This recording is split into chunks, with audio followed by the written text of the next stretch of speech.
শ্রী ঠাকুর অনুকূলচন্দ্রের রাতুল রাঙাচরণী জানাই শতকোটি প্রণাম। প্রণাম জানাই লীলা সঙ্গিনী জগতের জননী শ্রী শ্রী বর্মার শ্রীচরণ। প্রণাম জানাই পরম পূজ্য পাদ শ্রী শ্রী বরদার শ্রীচরণ। প্রণাম জানাই বর্তমান আচার্য দেব দাদার শ্রীচরণ। প্রণাম জানাই গুরু অনলাইনে উপস্থিত বিভিন্ন জায়গা থেকে যুক্ত হয়েছে ইষ্টপ্রাণ দাদা ও মমতাময়ী মায়েরা, সকলকেই জানাচ্ছি আনন্দিত জয়গুরু। আমি আসলে সব সময় অনলাইনে যুক্ত হতে পারি না, এটা আমারই মূলত দুর্ভাগ্য। কোনো না কোনো ভাবে আমি ওইখান থেকে বঞ্চিত হয়ে যাই, হয়তোবা আমার ইষ্টের প্রতি ভক্তির গাঢ়ত্ব কম বলেই আমার এরকম হোঁচট খেতে হয়েছে আমি মনে করি। আজকের যে একটা আলোচ্য বিষয় বেঁধে দেওয়া হয়েছে, আমি অনলাইন সৎসঙ্গে ঢোকার পরপরই যে সঙ্গীতগুলা শুনলাম, প্রত্যেকটা সঙ্গীতই আমার কাছে এতটাই প্রিয় হয়ে উঠেছিল। কোনো সাউন্ড ছাড়া এত মধুর হতে পারে সঙ্গীত, আসলে আমি হয়তো অনলাইনে না ঢুকলে আসলে বুঝতাম না। প্রত্যেকটা সঙ্গীতই খুব ভালো হয়েছে এবং আমার পূর্ববর্তী বক্তা এই বিষয়বস্তুর উপর অনেক সুন্দর আলোচনা করে গিয়েছেন। তার চাইতে অধিক বলার মতো ভাষা জ্ঞান আমার নেই। তো ও দাদার কর্তৃক আদিষ্ট হয়েছে, দুই একটি কথা বলতেই হয়। ত্রুটি বিচ্যুতি অতি স্বাভাবিক, ক্ষমা সুন্দর দৃষ্টিতে দেখবেন।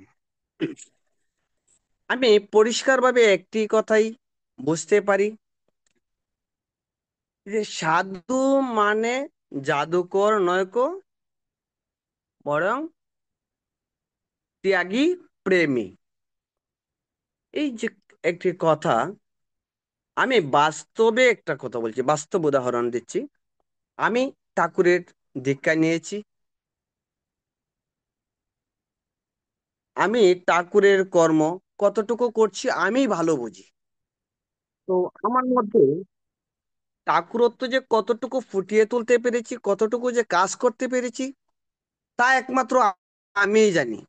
কিন্তু বলার বেলায় কিন্তু সবাই জানে আমি অনেক ভালো বলি, অনেক বলি। কিন্তু বলার সঙ্গে যে করার কতটুকু মিল আছে, সেটা একমাত্র আমিই উপলব্ধি করতে পারি। বাস্তব একটি কথা যদি আমি বলি, আমার প্রাণপ্রিয় বন্ধুকে আমি অনেকবার যাজন করেছি ঠাকুরের দীক্ষা নেওয়ার জন্য। কারণ দীক্ষাটা আমি আগে নিয়েছি, তারপর আমার ইচ্ছে ছিল বন্ধুকে যাজন করব, বন্ধুর দীক্ষাটা যেন হয়। আমি অনেক দিন যাজন করার পরও আমি আমার বন্ধুর বাবাকে ম্যানেজ করতে পারছিলাম না। কিন্তু আমি বারবার ভাবতাম, ঠাকুর যে যাজনের কথা বললেন, আমি তো যাজন করেই যাচ্ছি, কিন্তু এখানে আমার ব্যর্থতা আসার কারণটা কি? কোনো না কোনো ভাবে আমি রঞ্জন দাদার সাথে কথাগুলি শেয়ার করেছি। সুনামগঞ্জের যে ঋত্বিক আছেন, রঞ্জন দা, ওই দাদার সঙ্গে যখন যে কথাগুলি আলোচনা করলাম, সুজিত দার সঙ্গে শেয়ার করলাম, অনেকের মাধ্যমেই, মূলত কোনো না কোনো ভাবে একদিন দোকানে বসেই আমার তালুয়ের সঙ্গে আলোচনার একটা সময় হয়েছিল রঞ্জনদাকে বসানোর। রঞ্জনদা যখন আধা ঘন্টা যাবৎ ওনার সঙ্গে গল্প করলেন, ঠাকুর কথা আলোচনা করলেন, তারপর আধা ঘন্টার মধ্যেই আমার এই যে বন্ধুর বাবা এতটাই যুক্ত হয়ে গেলেন, উন্মাদ হয়ে গেলেন ঠাকুরের দীক্ষা নেওয়ানোর জন্য, যেটা বলা বাহুল্য। তখনই আমি বুঝতে পেরেছিলাম আসলে ঠাকুরকে যদি আমি ততটা ভালোবাসতে পারতাম, রঞ্জন দা যতটুকু ভালোবাসতে পেরেছেন, রঞ্জন দা যতটুকু ঠাকুরের হতে পেরেছেন, তাহলে হয়তো আমার যাজনটা ততটুকুই ক্রিয়া করতো। আমি জানি আমার, যদিও আমি দীক্ষা নিয়েছি, আমি শিষ্য হওয়ার যোগ্য তা এখনো অর্জন করতে পারিনি।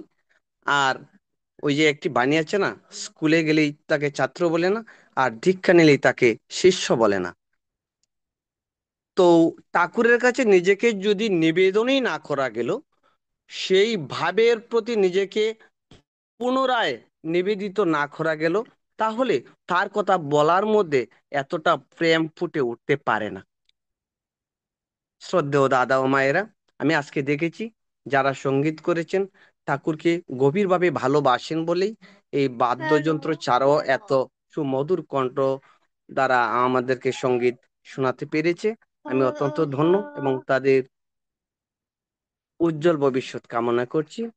অনলাইনে আরো বিজ্ঞ আলোচকবৃন্দ আছেন, আপনাদেরকে বুঝিয়ে বলবেন। অনলাইনে উপস্থিত সকলের সুখ শান্তি ও সমৃদ্ধশালী জীবন কামনা করে তথা বিশ্বের প্রতিটা জীবের সুখ শান্তি কামনা করে আমি আমার সংক্ষিপ্ত আলোচনা দিতে টানছি। সবাইকে জয়গুরু। জয়গুরু আমাদের বিপ্লব প্রকাশ দাদা, আপনি আমাদের সঙ্গে থাকবেন এভাবেই প্রতি সপ্তাহে। জয়গুরু দাদা, অত্যন্ত সুন্দর ঠাকুর কথা শুনলাম, ভালো লাগলো। আমরা এরপর